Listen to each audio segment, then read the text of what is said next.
This is where I used to come to just to sit and think, and like my sort of private space.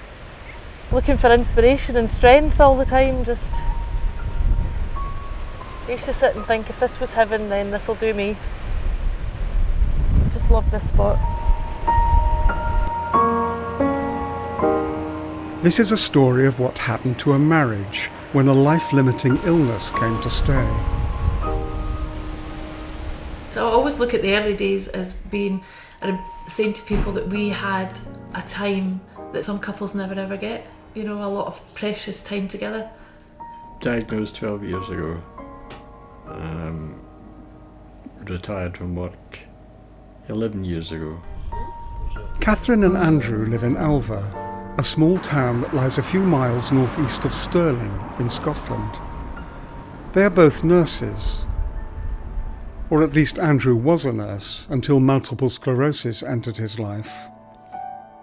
Oh, the first few years were great. We used to have a lot of quality time, and the couch potato actually came out for walks, and then it was out in a chair, and then he was out in his wee scooter, and then the power trike was the greatest thing. And we used to go out and I would walk, and he would be out in his trike and he would tell me to go faster, walk faster, walk faster.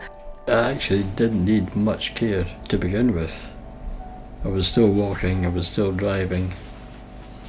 I still did the supermarket shopping because my wife hated shopping, hated spending money. She didn't even like window shopping.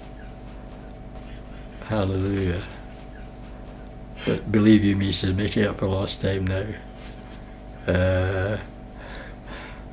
Maybe now that the shackles are off, that's it. But I'm sorry, I lost my track there. Where were we? That sounds like the main track.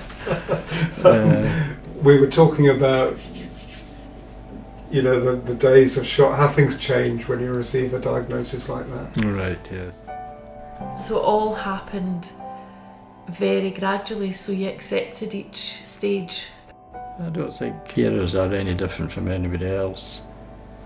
People just don't realise their own capabilities until they're required to have these capabilities.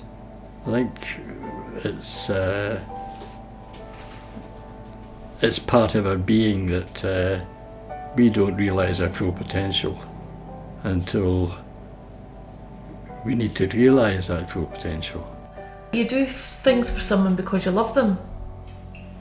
And it started off just being, I had to help him put his socks and shoes on. Then I had to help him put his trousers, his socks and shoes on.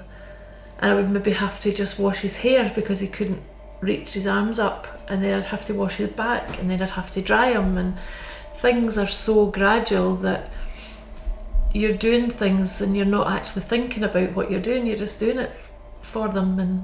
And then it was just becoming, the spasms were coming more and more, and it was getting harder for Andrew to go out. And I think he became more withdrawn himself, introverted, that he didn't want to go out as much. It was a hassle to go out, so I would go out a lot more myself. And I suppose it just became more and more over the years, just became more lonely, did less things together.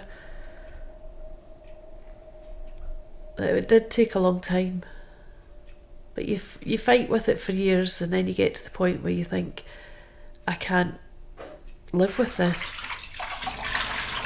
And she'll quite freely admit it, that she found it very difficult actually caring for me, physically and mentally.